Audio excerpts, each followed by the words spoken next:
All right, we are live. Hello, YouTube. Hello, Hey, Ben. How are you, man? I'm healthy, I guess, physically healthy, mentally dubious. Mentally deranged? Definitely always happy to see you and chat with you on a Friday. And we're definitely live, so I'm going to mute that. Yeah, I was gonna say we're going to create an endless loop if we're not careful We there. have a we have a smattering of totally random topics today, and because we weren't really sure what to talk about. It's been a busy week, and my head, I feel like my brain got emptied somehow. Uh, There were some questions, and Dave Adams actually reached out to me earlier about doing CID plus or CID, and I know we kind of mentioned that or touched on it last week. I'll just say again, I highly recommend it. Even if you're an electrical or a computer systems engineer like myself, but you design hardware like I do, um, it's worth getting CID certified and CID plus certified because it fills in gaps in you, you could have designed boards for decades like I had and still be completely ignorant about some aspects of the manufacturing Like, process right, right, that have a profound impact on how you should be designing so that you get things made correctly and document your design so you get things made correctly and so on because board fabs have salespeople, and salespeople will promise you whatever.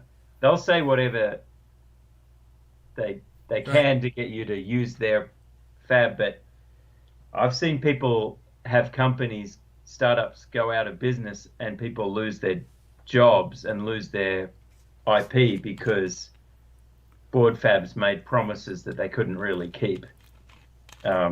So it's really important to know. Um, it's really important to know what they really can do and how things are really done so that you can design to that and get things right the first time. So I highly How, recommend CID, Certified Interconnect Designer certification program because you learn far more about fabrication, proper documentation, and how to design things so that the board fabs know exactly how to make it right the first time. And it's not difficult. If you understand electronics, you can do CID. It's just learning. It's like I also recommend touring a fab. Go to an actual PCB factory that a lot of them do tours, especially here in America, and they'll walk you around and show you the different stages of production and how things are. They'll walk you through the little yellow light rooms where there's UV right. sensitive films and all that. Um, it's worth doing that if you can. And also, I know it's hard to do with half the world still locked down in ridiculous, overly strict. But let's not get political. Do a board fab tour if you can. Do a board assembly house tour as well, where you see the whole pick and place line, solder paste, glue dots, soldering. Is worth doing because Right. it's just a good education to help you understand how to design things and why you So have to make certain trade-offs. Wes just asked the question that I was going to ask, which is, where do you go to first off learn about CID? In other words, how do you study for it? I'm assuming there's everything from schools to self-study, Yeah, and then yeah, where do you have to go to actually get the cert? Do you have to go to a testing center or yeah. whatnot? That unfortunately, that's the only downside to doing CID is that the people that kind of run the CID certification program are um, let's say they're very, very experienced PCB industry people who really enjoy going out and teaching face to face. And so they've structured the program so that you have to actually go attend a class, and then the teacher is your examiner and the proctor for the exam. And so it's kind of archaic and stupid, but you can't just study and then pay for an exam and do the exam. I hope that changes, and I think it should. I think that's, the whole IT industry's been like that for decades. Um, on the other hand, I understand, because I personally would love to be a CID instructor, and probably will try to do that one day if I can convince the right people to get me through the instructor training and instructor certified. I would love to travel around doing CID classes, because I love doing that kind of, and I'll probably aim to do that one day. But having said that, you know what? It's also one of those things. The thing about those instructors, the people, the ones that I know, people like Kelly Dack, Cherry Litzen,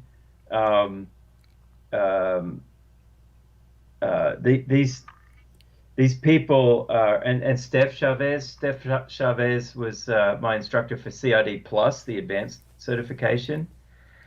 These are PCB designers who've been around, and they've done a lot of very complex things. They really know their stuff, and they're very good at communicating why it's important to do things a certain way. So I also want to say it's a very valuable experience. The only downside is it costs money, but if you're employed, usually your employer will right.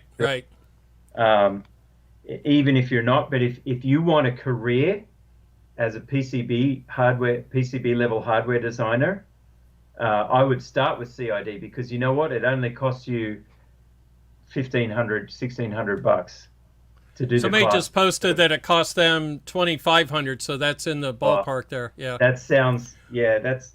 Well, like originally he wrote 42,500, but it was a typo, and I was so 2,500 sounds cheap compared to 42,500. Well, I can tell you, and I highly recommend doing an engineering degree if you want to be an electronics designer. But this is Dave Adams. He's saying that he's doing it online, by the way. Also, they finally, I guess COVID forced them into it, so that's good. Okay. It'll still cost you money, but it's worth it. I'll tell you why. CID designers are in demand, and if you want to be a board designer and work for a company or work as a contractor, you could start even as a contractor. If you're CID or CID Plus, you could start probably at $50 an hour for board layout work. So, it's worth the investment, is what I'm saying. Do it, because the world needs people who don't do electronics, who aren't involved in it, seem to believe that circuit boards and electronics are designed by someone else overseas. That's not what we do. Like we invent things all the time, but we're not the people who actually do the design. That's not true. Right. And there's always people looking for people who know how to design boards. It's not going to pay as much as being a dentist or a lawyer, but you could do far worse. Let's put it that way. And you could start with CID Plus, and then design boards as a contractor while you're going through university. If I could have gone back and done it that way, that's what I would have done. But CID wasn't even around when I was in college. So, instead I went one day a week to a power supply factory and soldered power supplies together. So anyway. Right. So I forgot to give you the link to today's show. So I just posted that into the chat if you wanted to. It's up to you. Yep, I should post that on social, or maybe I feel like it's distracting and text. Right. So I'll do that. I'll do a post. Right. What are we looking at there? Well, you mentioned glue dots, and so I ran and grabbed my glue for, like, if you're doing stuff at home, you can buy this stuff. This is from DigiKey, and this is the epoxy you would use to do a double-sided board, for example. Wait, but it's not a two-part epoxy. It's pre-mixed and needs air to cure. Is that right? Or ultraviolet light? Actually, I don't know. I thought it was heat. Actually, is what it took. So it's not ultraviolet light because the light couldn't get to it. But I thought that it was heat activated, but I could be wrong. Somebody want to look up Loctite 3621 and tell us what the activation is on it? So Bill, what do you use? And I assume it's red. Like, for some reason, glue dots are always red. Well, at least the ones I've seen. And my understanding of the purpose for glue dots is when you have double, like, components on both sides. Sometimes you want to glue the components down, run them through reflow, and then you flip the board over and you do pick and place on the top side and then run it through. And so you only need glue dots on one side. But what do you typically use them for? So this has a 90-second cure time. So this is a Wow. one-part potting and encapsulation. So it sounds like it may be aerobic. It may actually trigger off air and everything else that when you glue it down. And that one, they call it encapsulation and what was the other word? Encapsulation and... So somebody Shield Digital Design just posted 150 degrees C for 90 to 120 seconds. And it's a one-part potting and encapsulation compound. Potting. Yeah. I used to have to deal with horrible potting. So I have a story. Going back to that, when I was in college, working 1 day a week at a power supply company. So we had automotive. They had this product. It was a DC to DC converter for a 24 volt truck electrical systems. Okay, so let me bring up some images here to share. Let's go images. So I'll show you. So let's go.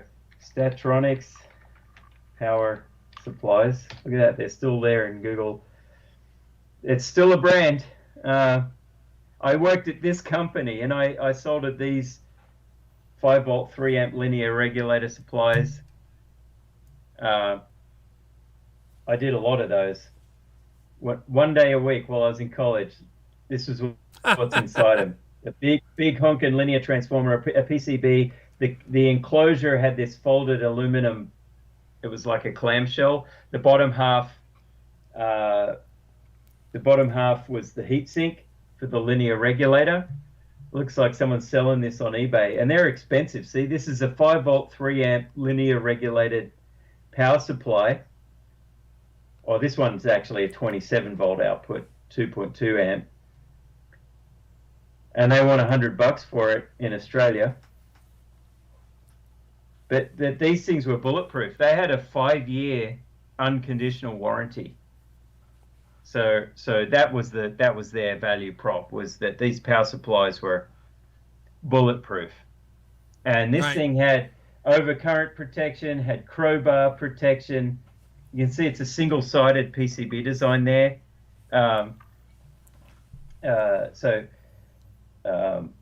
They had one very clever printed circuit board design that could be used for any configuration. So they were just simple but brilliant. Now, Statronics also did these trucking lighting controllers. They were like this. They were an extruded aluminum case. Aluminium case. Okay, I'm not getting any good images there. Let's see if I can find another. And extruded just means exactly that. It's extruded out through a mold in one big long piece and then cut into lengths.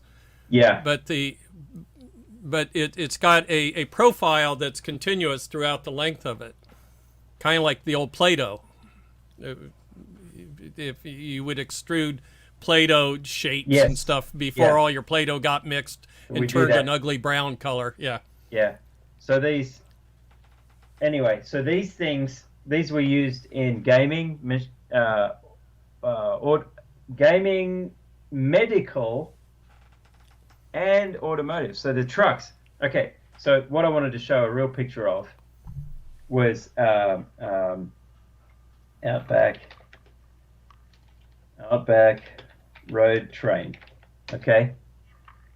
So they have trucking in the outback of Australia. They're very long roads, thousands of kilometers long, and they need to take a lot of stuff like cattle or wheat. There's railways as well, but the railways on their own aren't enough, and they're very expensive to run. So they have road trains, and trucks go like this. It's crazy. They drive in convoys for safety and to keep each other awake and to communicate. But they have trailer after trailer after trailer and a really big honking great tractor at the front. And these all run on 24-volt DC systems instead of 12 like regular cars. Right. And every trailer has lighting, and it has to have a bulletproof lighting controller that is also a DC to DC converter that steps down and then has all the controls for flashing, turning on and off and all of that, and can communicate over CAN bus and everything. So they have these R24 type power supplies that we were looking at before. That's not the right tab, but let's go back here.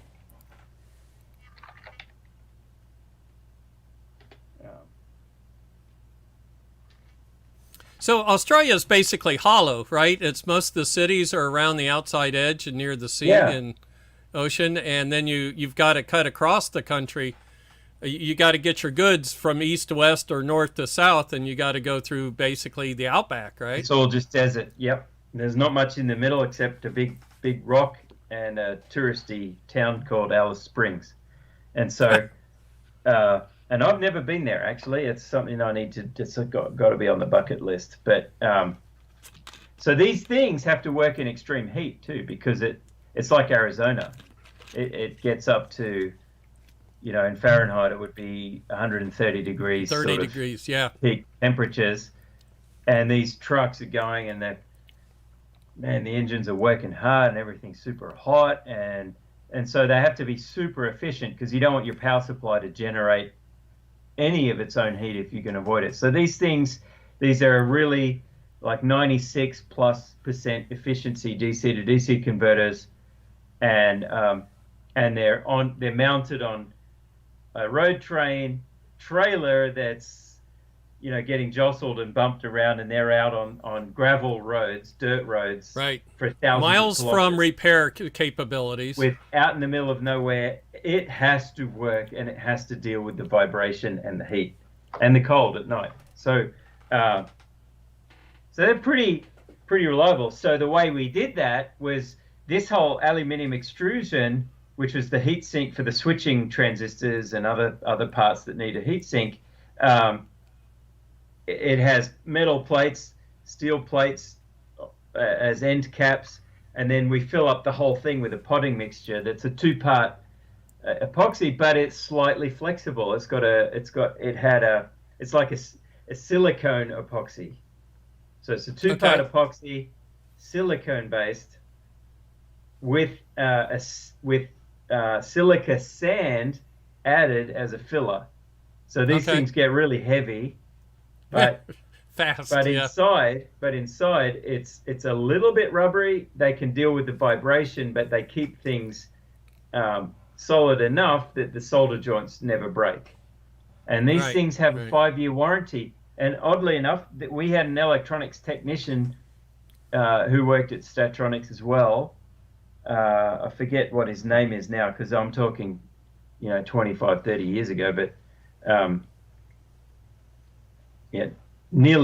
it's probably 28 years ago or 29 years ago that I worked there. I was 17. So, 29 years ago. So this technician, he was a genius, but he knew how to cut into the potting and peel it back.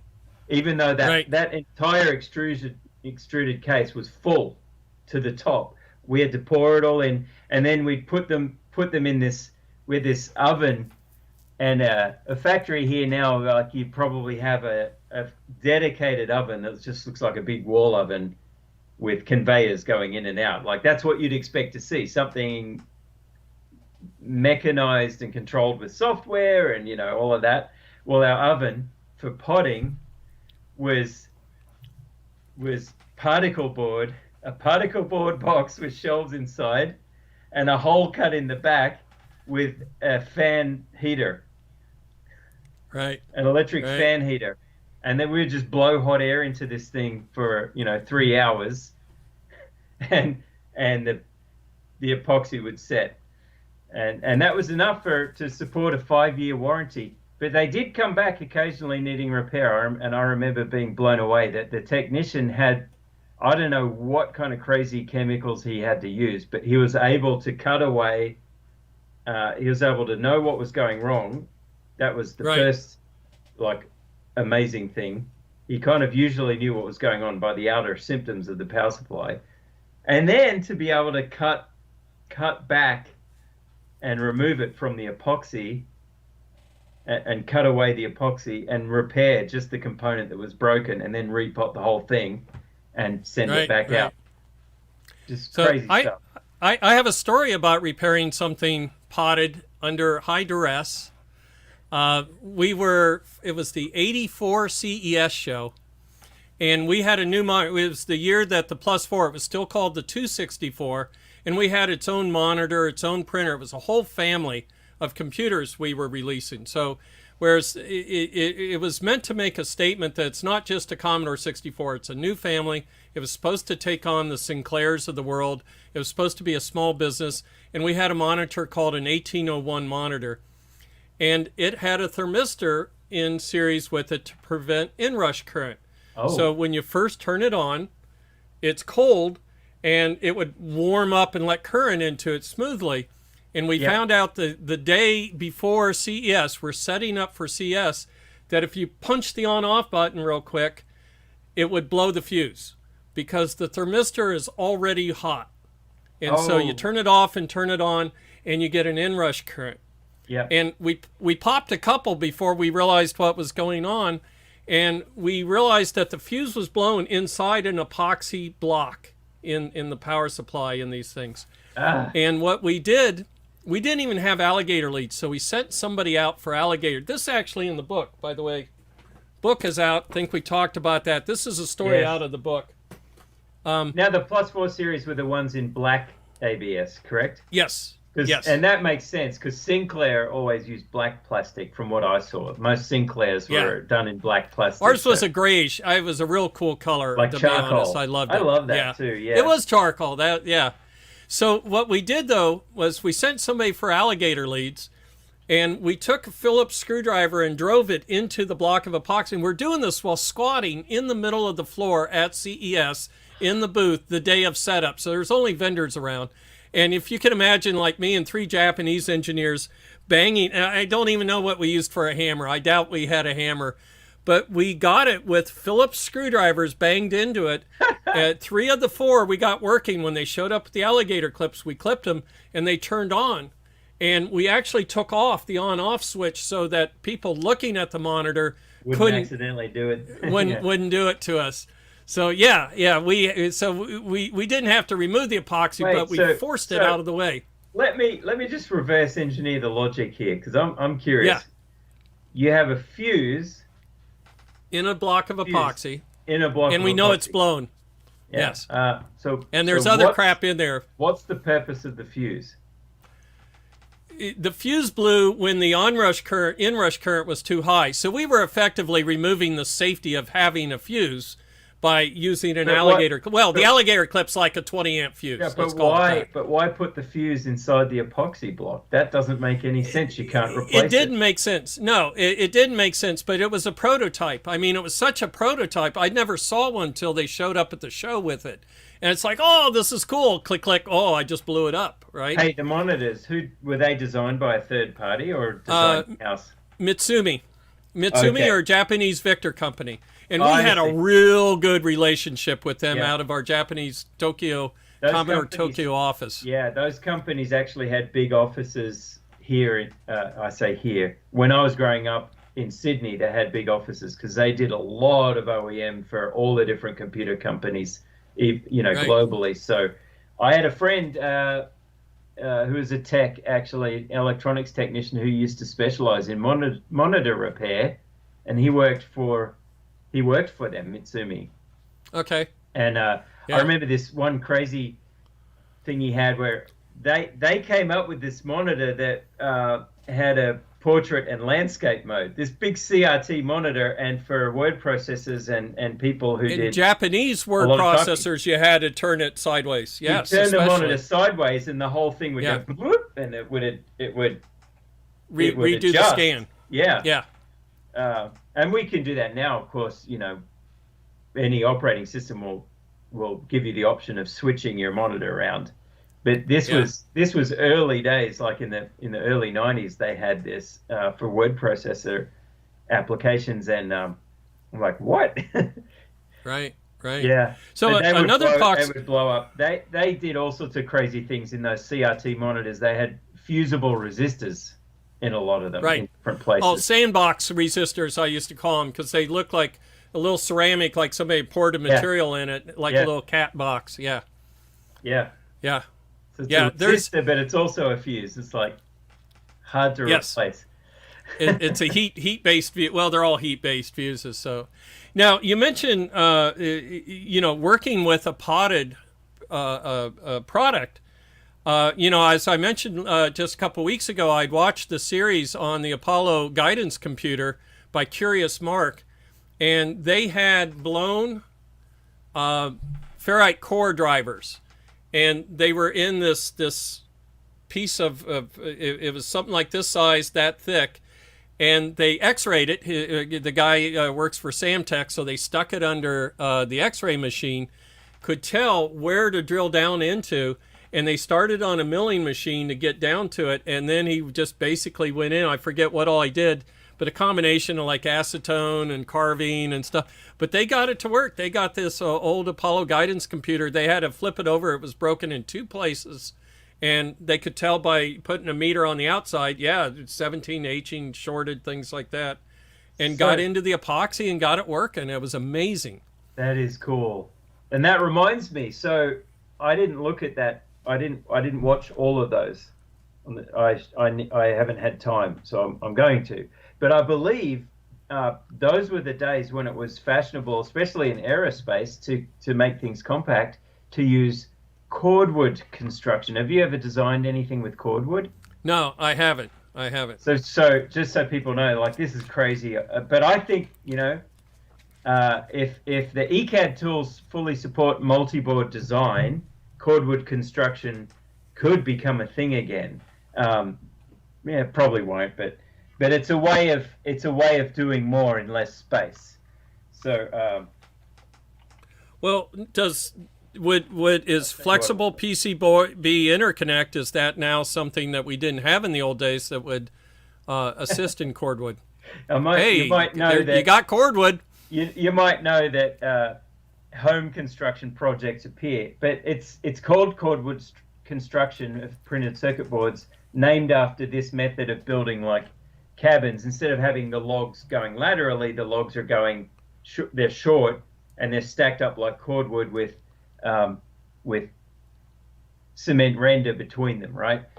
And it's a very energy efficient thing. But they did diodes that way. They showed an assembly, and it was all diodes plugged in next to each other like cordwood, and sandwiched between two PCBs. That's what we're looking at here. So this is cordwood construction. It was used extensively in early days of printed circuit board technology, when we're just in the transition from vacuum tubes, valves, to full-on PCB and solid state.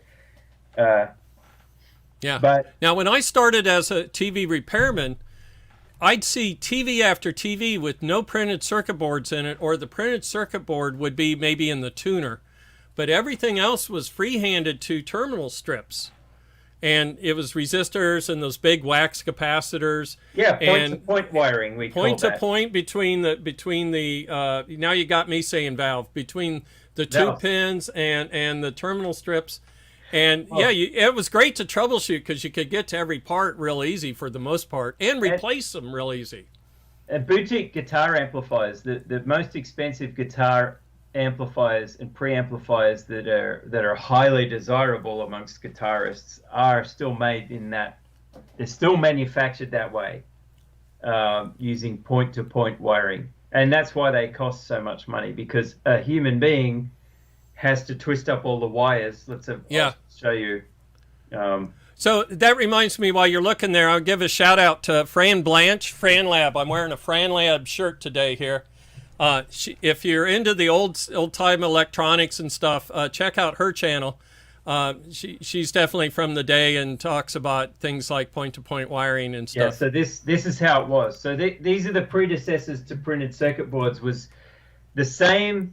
Bakelite was a brand name, but the generic material is FR1 phenolic resin with paper substrate or paper. I'll never forget the smell of burning phenolic.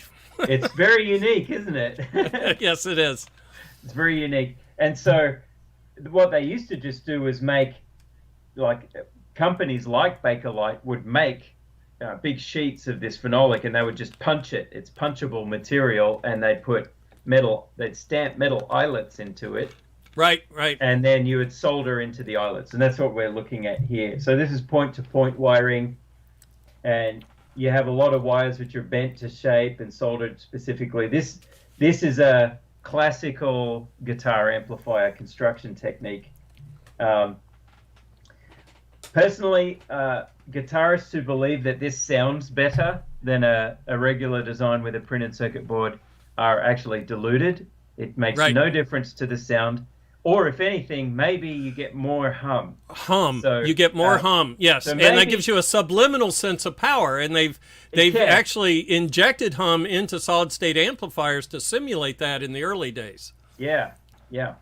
But a tube amp definitely does sound better than a solid-state amp because of the way the tubes distort and the way you design the gain stages. Having said all that, I prefer to use digital signal processing and have done for a long time because it's good enough to replicate a tube amp as exactly as any human can tell, and it's way lighter weight to carry around, so it doesn't hurt my back. I took a TV repair course. I wasn't allowed to take electronics in high school because I wasn't academically inclined. I had to drop out and join the National Guard, and then when I came back, they gave me an electronics class. But in there, our instructor, I remember learning this from him, he was troubleshooting the hum in a Heathkit amplifier, and he traced it to the wire going to the 6-volt dial indicator light bulb. And it was the fix was to put 2 wires going to it and twist it.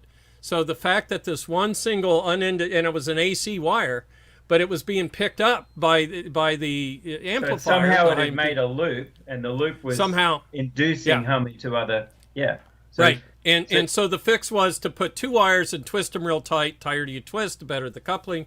And he fixed it, and I remembered that. I'm all of like 18 years old when I saw that trick, but that's one of the things where I don't want to say I instantly understood that problem, but it was great to see it in real life. That no, this is a real problem if you don't shield and don't twist your wires and you deal with unbalanced AC and stuff.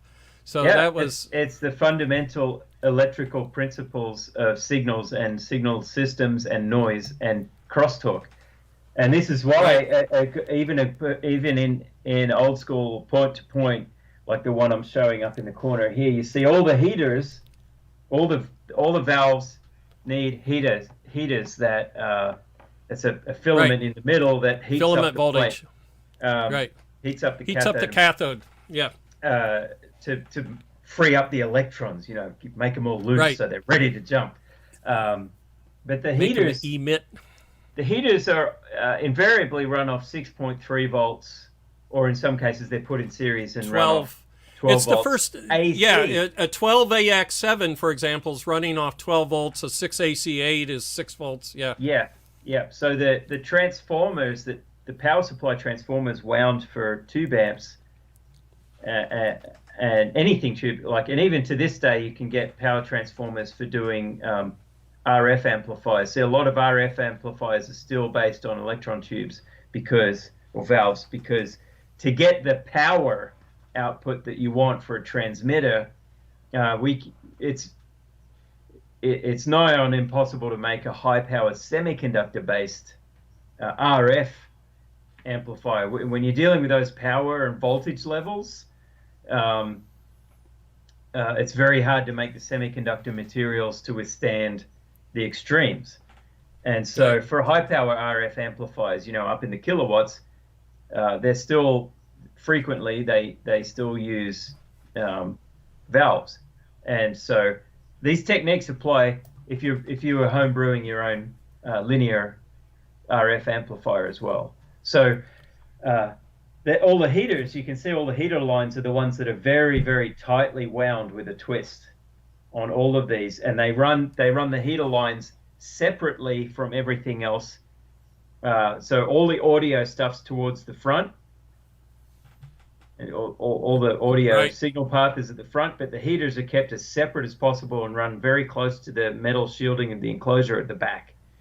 And they're very tightly twisted so that it's a balanced line with a 50 or 60 hertz AC from the power transformer to run the heaters.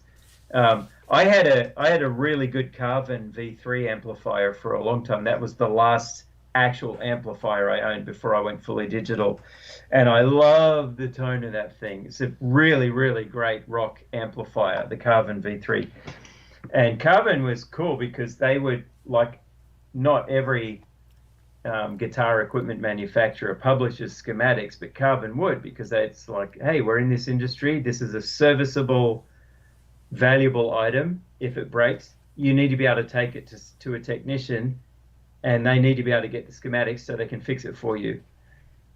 So they had a forum, an owners forum, where they made the PDFs available. And I note that SAMs. We used to use SAMs back in the day before PDFs. It was the SAMs manual. SAMs manual. Yeah. And so Kelvin, their amp designer, I don't know who designed it. It was a well-known amp designer who's done amps for a few different companies. I forget his name now, but he actually drove all the heaters of the preamp tubes off a 6-volt. He had a 7805 5-volt linear regulator with a series pass for extra current, and no, maybe it was just the 7805 on its own, because probably for preamp tubes probably only need about an amp or less of current. Anyway, he had a linear regulator and fed them off DC, and he used the trick where you put a diode in series with the ground leg of the 3-terminal regulator, and that gives you an extra volt of output voltage. So it was 6 volts DC output, or maybe it was, but anyway, it was something like 6 volts or 12 volt DC regulated output. And that was a very low noise amplifier, I've got to say. For the amount of gain it had pretty much zero hum and hiss. It was very, very well designed. Right. You remind me, I just grabbed my old tube manual that's missing its cover, but it's still a tube manual. In TV sets, the damper tube, which is a diode, was a 2AV2. It had 2 volts. Well, where did they get the 2 volts from? Well, they just went over to the flyback and throw literally 1.5 windings around the flyback was enough to create 2 volts at enough current to heat a heater. So that's awesome. How active yeah. So I had to look it up at a 2AV2. And that's driven from the flyback waveform, which is a ramp right, with a little negative bit and a shelf, and then another ramp, right?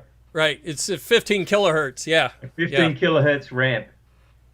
So cool. I fixed my girlfriend's dad's TV set. I made big points with her dad. It was the days of old tube sets, right? And the picture went out. And I looked in there, and the one thing I noticed, all the tubes lit up except the picture tube itself. The filament didn't light up.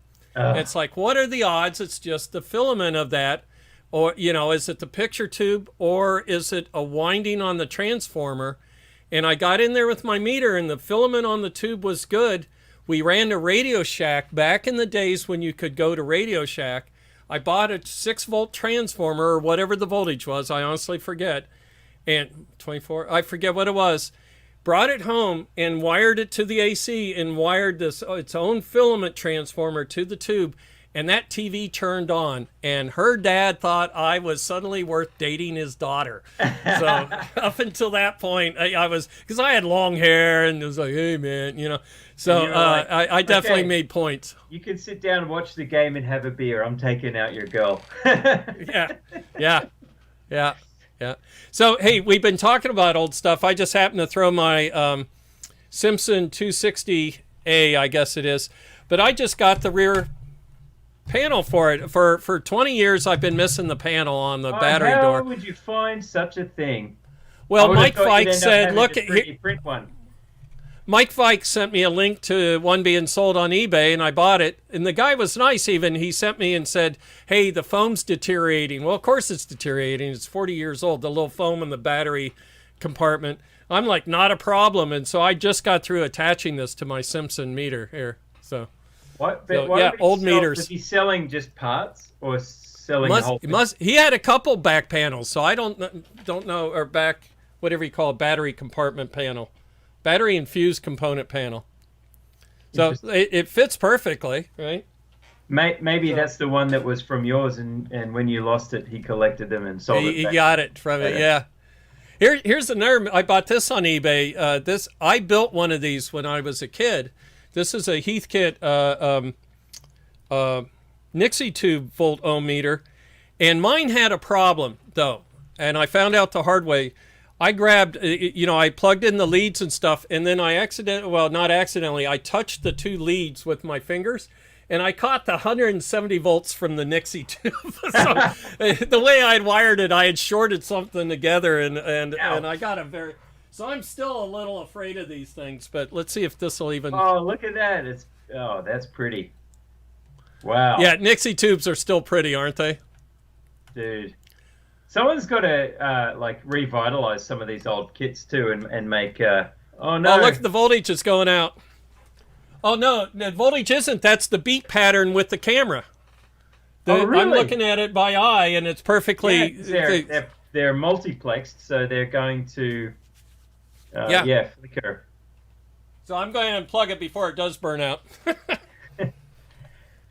Someone needs to do what's the word? A Rev 2 of that for modern times, just for a nostalgic kit to make your own volt ohm meter. And it doesn't necessarily have to be Nixie tube, because it's getting nigh on impossible to get Nixie tubes now, and even VFD tubes are getting hard to get. Right. I'd be happy to do a version with an OLED or a TFT display and a microcontroller that emulates Nixie tubes, or you could maybe switch some different things and have different styles. Well, it's funny you should say that, because 3 weeks ago, I suddenly got this harebrained idea that I was going to post it to Discord. I'm like, Bill, just chill out. Tomorrow will be another day. But I was going to post it to our Discord channel. By the way, to get to our Discord channel, go to Coriolis-effect.com. There's a Discord invite there. But I thought, wow, we should do a digital LCR meter that includes ESR measurements for caps. Because I saw one of those expensive ones on Signal Path where the guy puts a cap on it and goes, clearly this capacitor is no good. And it's the first time in years where I went, I want that piece of test equipment. And then I was like, I want to build that piece of test equipment. And then I went to sleep, and the next day I was fine again. So I wanted an LCR meter that had a simultaneous ESR readout. I just thought that was cool as heck. And they're expensive. I mean, the one he was showing on Signal Path was expensive as all get out, I imagine. I looked it up. I forget what the price was. You get the one that Mike Fike's got, and I got one too, which is the LCR meter. Well, I got a cheap one. The handheld LCR meter. It's $120 or whatever. I think it's probably the same one. Yes, that one. Yeah, and there's nothing wrong with this. It's just... yours is actually mine's different to yours, from yours. Mine's a Sinometer UT58D. But that'll give you ESR, won't it? Or these will give you the ESR of the cap as well. Yeah, I think what enamored me was the simultaneous display of ESR and capacitance, which is, and when I looked up how it's done, it's actually a little more complicated than I thought. Then you get meters like this. You recognize this, right? Yes, the clamps. Yep. Clamp meter for measuring current without, you don't, if you're measuring 50 amps, you don't want to stick a meter into a 50 amp cable. There you go. This is the one I was referring to. And this uses Kelvin contacts. So you have the thing plugs in here, and there's some printed circuit board contacts that go into these slots. And then you have the probe slots, and then you have double wiring all the way to the probe tip. So it's right. So it's a Kelvin connection. That's what we call it. That's the answer I had shown Mike Keithley several episodes back, and I was asking why are there 4 wires, which is the Kelvin wiring, and the answer is so that the voltage drop across the leads are canceled out, and you can measure in theory just the resistance of the load, not the resistance of the leads and the load. Yeah. So, my other meter I have a little lux meter I used to do back when I was doing machine vision.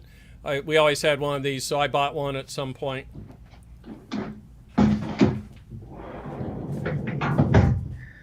Cool.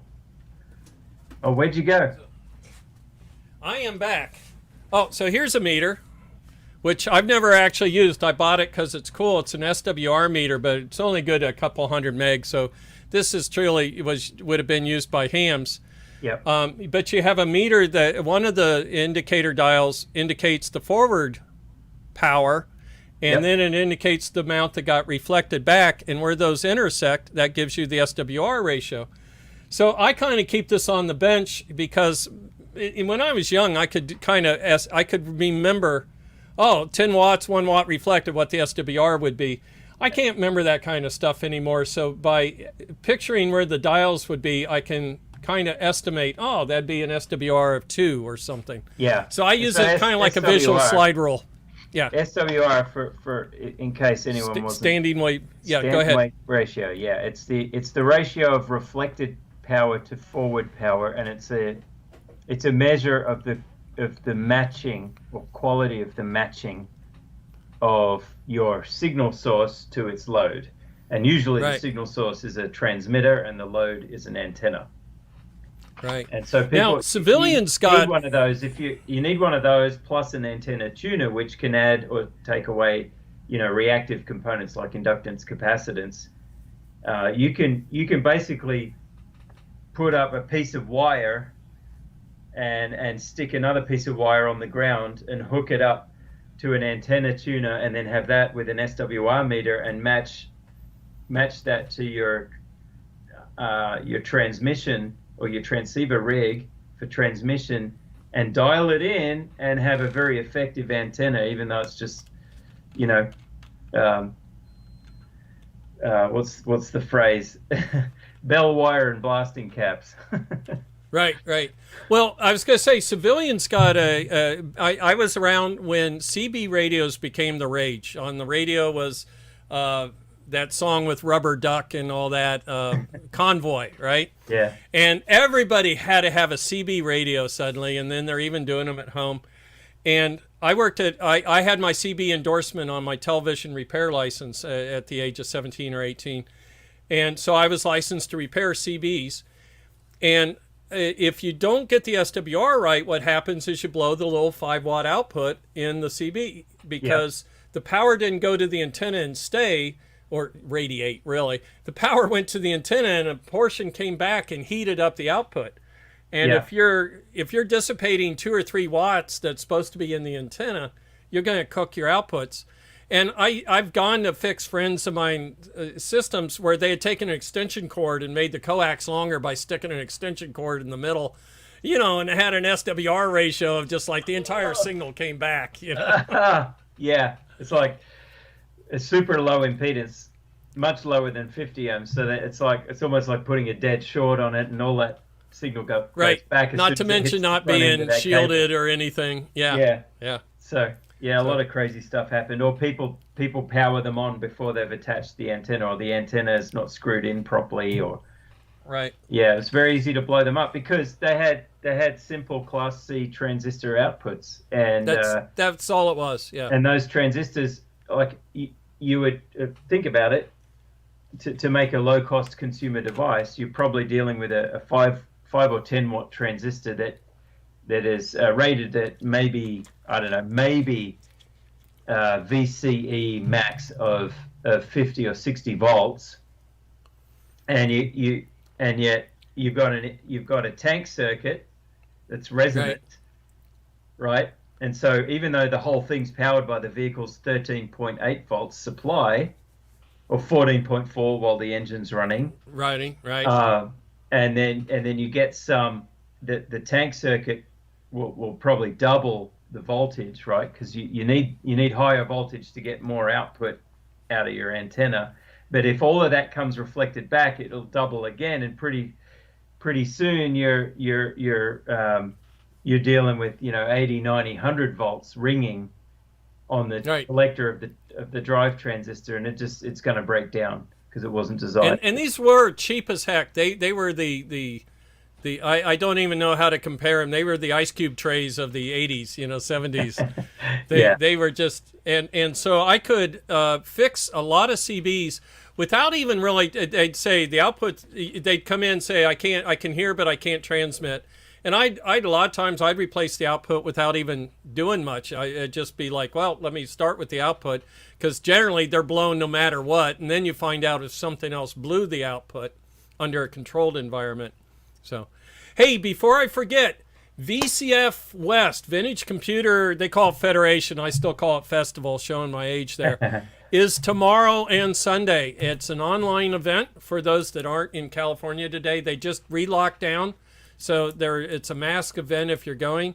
I'll be speaking at 3 o'clock Eastern, noon Pacific, about the book that came out, Back into the Storm, this thing.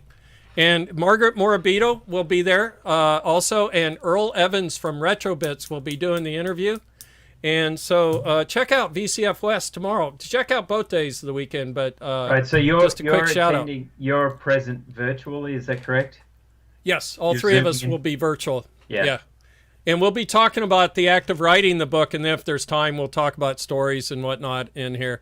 So, the book, I won't say the book's easy to read because it is so many short stories. So the way my wife's reading the book is just picking it up and opening somewhere and just reading a little bit. It's a collection of stories, and it is very well written. Margaret and you, Bill, have done a great job putting it together, and I'm glad you did this because, it's cool doing this live thing, and we're kind of documenting some of your things in video, and you've done that with Hackaday as well. But having a book, it's just like immortalizing the Somebody amazing said, things. even asked, does that mean it ends up in the Library of Congress? Which I don't know the answer to, but it's got an Ibsen number, so it is immortalized to some degree. So yeah. This is important, maybe I'm just a sentimental, nostalgic kind of nerd, but I actually really appreciate the books that have been written about the evolution of technology, especially in the 20th century. Right. Because think about it, the beginning of the 20th century, we barely had the motor car, and at the end of the 20th century, we're on the moon. It's like this ridiculous amount of stuff happened in a very, very short period of time. Yeah. So yeah, and suddenly we're on the moon using DTL logic and ferrite core in a tin can that you could kick a hole through it if you weren't careful. That was barely halfway through the century. That was 69, 68. So right. It's just amazing century to have been born into. Like, right. It's mind blowing, but the amount of work and the effort that some people who happen to, there's an element of luck. There's, I use the word luck judiciously because I'm not I have a belief structure that's less about luck, but I use it the way Scott Adams does. It's more, there's a statistical probability that if you were a hunter, you would learn the patterns of the animal that you hunt, right? And so you go in the right season, at the right regions of the country, in the right forests, with the right material, the right equipment, you're prepared, and you may get nothing. You may get nothing, but you're moving yourself into that middle of the bell curve where you have a statistical probability that's going to drive success. And a lot of that became, in electronics, especially in the 20th centuries, there were just some people like yourself who were just enamored with it and tenacious, and stepped out when you never went to college, but you became one of the world's greatest electrical engineers. Let's be honest. I worked for one of the greatest companies. Let's call it that. They were the best place to work ever, in my opinion. But you worked hard, right? So yes. And similar stories to that are found. There's another book that's absolutely one of my favorites of all time. It's called Hackers, Heroes of the Computer Revolution. It's written by Stephen Levy? Don't know. I'll go get it off my shelf so I can show you all the cover. Hang on a sec. All right. While you're doing that, I'll mention one of my books that I read before I got to Commodore, which was Soul of a New Machine by Tracy Kidder. And actually, it influenced some of the decisions I made in the 128. In one decision, I went against what was in the book. And in one decision, I went with what was in the book. So, okay, you're back. Hey, Hackaday Prize. I didn't see your shirt before now. Yeah, this is one of my favorite shirts. It's the one with Tesla on it. Okay, there you go. Yeah, this is another. I highly recommend this. This is a captivating read if you're into retro computing. This and computing in general. These are the people who really started it all. Right. And it's the true. It's what we mean. Like, it's the true hacker ethic about. You're driven to do things that are hard, and it's not at all about being illegal or breaking into someone else's private information. It's more about the true meaning of the word hack means like you found a quick and dirty solution, and then you optimized it. Right. So anyway. Somebody asked why I've got a German magazine here, and this is something I found in my garage not too long ago. From 1994, somebody had sent it to me, and they had interviewed me for the Commodore 128 story. I can't even read it. And Tosca, TOCSA 120LS, just said he must have been reading it over the camera here, that they translated the Vic PLL story. So... But what's interesting, you can see they actually spelled my name right in this back in the 90s, right? A German magazine. And they have the advertisement. They actually have the Easter egg there, too, the SYS 32800. That I recognize. Wow. So actually, that's a question I've been meaning to ask you, Bill. Why is it Bill with one L and not two? Well, because I was a rebellious youth. No, I got the idea from... my sister started spelling her name Vikki, and I'm like, well, okay, it's possible to change your spelling, because her real name's Victoria. Of course. And I got a report card that said William with one L, right? And it was the first time I got a printed report card. Before then, they were all hand done. I'm like, teacher, my name's spelled wrong. And she looks at it and goes, it's easier for the computer. Well, it's not easier for the computer. It's easier for the person typing it in, or it's a typo. And I went, well, it's easier for me to spell Bill with one L, right?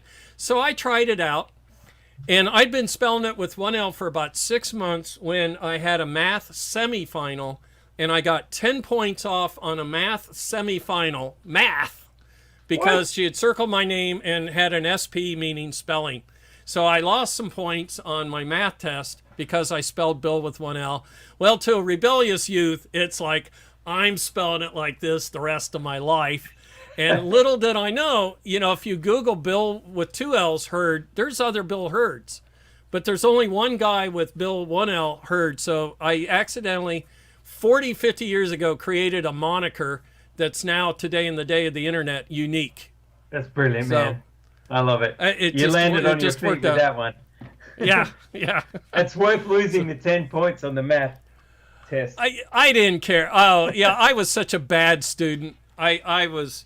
They had me in the honors program, and I flunked English. You're not supposed to flunk anything in this honors. I had to give up orchestra, which I shouldn't have done. And I got continuous D's in English, which is why I had to work with Margaret Morabito to make a book. I don't know English. Wait, you mean you're actually an engineer? You're right. So I got, A in science, I'd get a B in math and D in English, and they would like threaten with throwing me out of the program and stuff. And it was just, it's Indiana. English was optional anyways. It wasn't the greatest state to learn English to begin with. So, well, it's comforting to know I'm not very dissimilar from you. I English and history were the worst for me. And oddly enough, I ended up writing a lot in my career. And I'm very, very fussy about writing quality. And I'm very strict on editing. But I never like, what I hated about English in school was having to learn the technical terminology and the analysis of everything and picking things apart. It's like, I like this book. You're ruining it for me by having to like analyze every little, like, I like reading and I like writing and I'm pretty good at writing. I've done a lot of it and I spell things right and I use good grammar, but I learnt that by reading, not by being taught. And so I never got good results in English, never did my homework. And I did okay in math, but not as good as I should have because I just had trouble concentrating sometimes. I was going to say mine was a focus problem. It's definitely, and yet for science I got A's. I did physics and I did computer studies in my final years of high school, and I topped my classes. So it's like, but whatever. That's how it goes. That's what it's like being an engineer sometimes. So some people just responded that they'd read Soul of a New Machine, and they even mentioned the Hardy Boys and the Whiz Kids, and the Hardy Boys were the hardware engineers. So one of the things that was in the Soul of a New Machine was that they put in a signal that indicated what, and this is for Data General back in the 70s or 60s. They put in a signal. It was basically like the 128 was based on a 64 but bigger. They were doing something similar, and they had a signal in there. It said when they were emulating this mode and or in the expanded mode, and the guy said, "Take that out. I do not want you to have a signal in there that says I'm emulating the smaller version." So that's in my mind, and in the 128, I'm going, boy, it sure makes sense, though, to have a signal that's low for 64 mode, high for 128 mode, and yes. I put it in spite of this book saying, kind of that was frowned on. And so we had that problem with the font ROM, where we had changed I don't want to tell the whole story, but the answer was, I ran that 64 signal over to it, and I wired it to the font ROM, and it was low for one ROM and high for the other ROM, and I was able to change the font without doing any changes. It was a single wire and a cut because I put that signal in there that said, no, now you're in 128 mode. So the other one was dealt with the way the memory management unit, and I did what was in the book, and I actually forget what it was, but I based one of the decisions on my memory management unit in the 128 on something I read in the book. I just can't remember what it is now. So that's the real reason I wrote the book, by the way, is my memory is going to crap fast. And it's like, if I don't write it down now, it's gone. So that's why it's such a collection of stories. Is I literally wrote down every story I could remember, and poor Margaret had to like put them into a story arc. Yeah. So most are based on the time frame that they're in, but they're worded in, based on the story. Others we just like they could go anywhere, so let's use it as a filler. It's like the story about eating hot dogs out of the vending machine or something can go literally anywhere. So I love it though. I'm glad you've done it, and I've started reading it, and it is a very well written, good read. So well, thanks to Margaret Morabito for that. Who, by the way, did the last C-128 book? Came out like 2 years ago. So it's literally the last book on the C-128 was done by her. She's the old editor of Run magazine. So speaking of old magazines, she was there. We didn't know each other back then, but she was there in the circles I was in. We knew the same people. She knew Fred Bowen, who I worked with and stuff. But we just never met. So we met some 30 years later and wrote a book. So excellent. Nice. Hey, we're out of time. It's 5 minutes past the hour. And you and me were worried we have anything to talk about this week. I guess we always have something to talk about. I started out with my GIF animation of a corporate T feed network, but we'll talk about antennas and feeds another day. Yeah. Good eye candy, though. I love it. It's cool, huh? So I like it. We'll talk about patch arrays and why use them and stuff. So yep. Well, Ben, it's been great talking with you again. It's great seeing everybody. Great participation in the chat section today. And we'll see everybody next week. Yep. Anything Actually, to add? I must say, next week I'll be in Mexico on vacation with family. So, Bill, either there won't be a show or I'll wing it with Mike or something like that. Anybody else? Feel free to have another take a week off. That would be great. Yeah. Or otherwise, I will see everyone the following week. Right. And I'll post in Discord what we're doing. Again, to get a Discord invite, go to Coriolis-effect.com. There's a Discord invite in there, and there's an announcement channel for that. So, cool. Excellent. Cool. So we will see you in 2 weeks then, my friend.